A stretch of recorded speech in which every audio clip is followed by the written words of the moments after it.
Are we rolling? Here we are again with Hi. Laurie Butterworth at Center for Child and Adolescent Mental Health. Center, Child and Adolescent Mental Health. This is video number 6. It's all about the kids. It's all about the kids, And yeah. today we're going to talk about All kinds of things. all What are kinds we of talking stuff. about? We're Yeah. going to talk about all kinds of stuff. We're talking about youth mental health.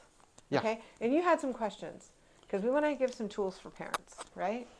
Yeah. So I want to give our phone number. I keep forgetting to give our phone number. Lost phone number out loud. 831-222-0052. Okay. 222-0052. 24 hours a day? Well, you can call 24 hours a day. Now, Okay. I'm not going to answer all the time, but Yeah, we'll get yeah. back to you. We'll get back to you within like 48, Okay. at least 48 hours. Yeah. Okay. Anyway, 222-0052. Center for Child and Adolescent Mental Health. So you had questions about parents. What was it? What were we talking about? I have questions about parents dealing with a child that's like, they're at home. Hey, kid, we're going to take you to therapy. We think you need it. And they don't want to go. They already got the wall up. They ain't, no. And if they do go, they already have in their mind, I ain't going to say shit. Yeah. Right? Yeah. I'm going to be... Mm-hmm. It's happened. It's happened. Yeah, it happens. I Yeah. mean, no, I know. Yeah. Yeah. So I they think may I did that. sit here. I think I've done that. Did you do that in therapy? Yeah. Really? Well, we're not talking about my thing right here. Don't Okay. go down No, that I know, road. but I that's, think I did. Well, I think okay. So you know, so having anybody in the world forcing them to go to therapy is not usually the right, like going to go Well, over very well. yeah. So that's kind of the expectation. Think about how scary it is for a teenager or preteen or a kid to go to therapy. They don't know what it is, and maybe they had a lot of times they've had a bad experience with therapists already. So we don't know what that's about. So we can get them in here. That's part of the, if we can get them here and sitting down, that's huge.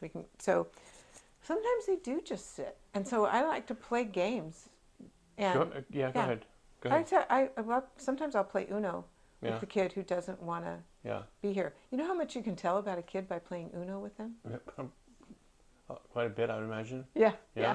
Well, you can tell how sharp they are. Yeah. Or Uno. I'm just using an example. Right. Uno, you can tell how sharp they are, how their math skills are, Right. adding and subtracting, Right. how competitive they are, whether they'll cheat to win, Yeah. and how they handle it if they lose. Right. Right? And how they handle it if they win. No, That's already part of an assessment when we're just playing Uno. Yeah. Are the parents in the room with the kids? Depends. It depends. Yeah. So the first, let me just tell you what the sessions look like if you were to come here. So let's assume that the kid is a little bit resistant but willing.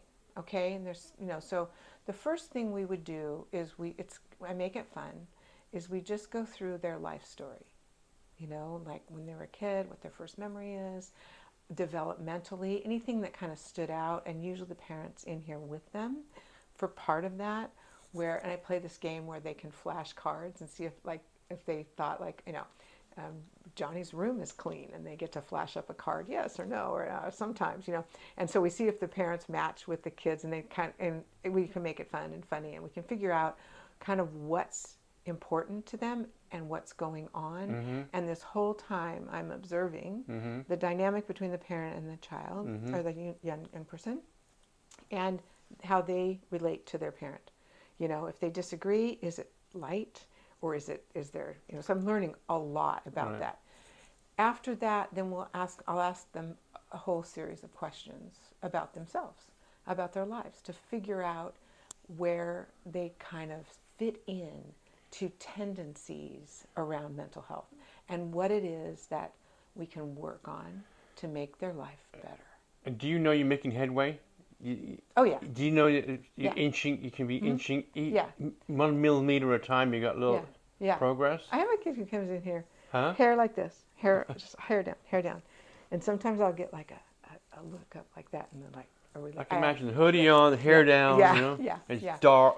Yeah, and then sometimes we'll get and then a relationship builds. And I use this silly game about trust, okay? So this is a trust, I call this a jelly bean jar. It comes from a long story, but what it is, it's like you have relationships where you have experiences that are positive, and that builds trust in the relationship. over time, it builds more and more and more trust. That's the kind of trust they have to build with me, right? They have to be able to trust me. I don't expect them to trust me on the first session. They shouldn't actually, right? Because you don't trust somebody that you really don't know. Well, it's trust not is safe. earned. You have to earn it. It's earned, right? So they start with this, and this is empty. Mm-hmm. And I said, we don't have any trust really here. But maybe after we play games of Uno, we ask some questions, and there's a smile here and there. They might put a couple jelly beans in here the first session. I got kids that after the session, they'll put 10 in here because it was really good for them. But that takes time, right? Yeah. So these will get filled up, and then I'll tell them, I might push you to talk about things you don't want to talk about. And what they do is they just open this up and they start pulling these things out because they get mad. So it's fun. I mean, we make it like and it's visual too. So, and then it gets a little bit competitive. And it's candy. It's candy.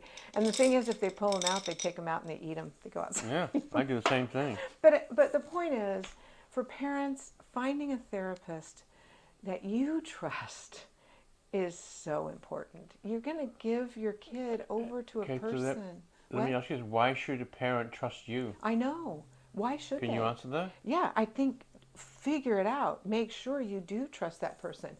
Find out their background. Find out what they're about. Get to know them, because your kid is going to spend time, some of their most vulnerable hours of their life, with this person. Well, and also their life will most likely will change. It's life changing as far as if you can get them to go in the right direction. You want them to be a better direction. A better direction, but is that the direction that's healthy for your family? Make sure it's a good match to your values.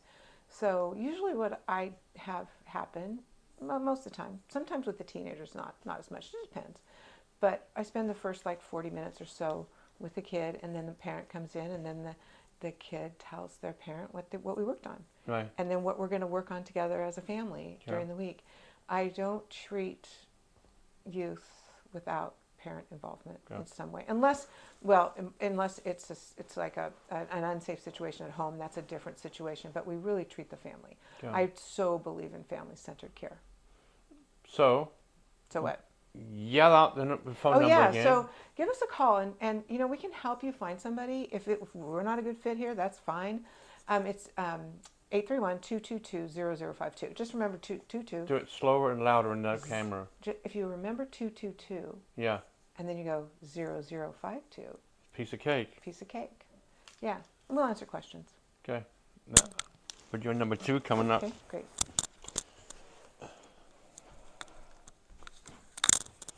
Once again, you can go to authenticradio.com for all these videos with Laurie Butterworth. This is number 6, I believe. Or you can go to YouTube, or you can go to all the major podcast platforms like Spotify, iHeart, Pandora. They're all on there. So there's a lot of ways to get this valuable information from this wonderful lady right here. Thank you.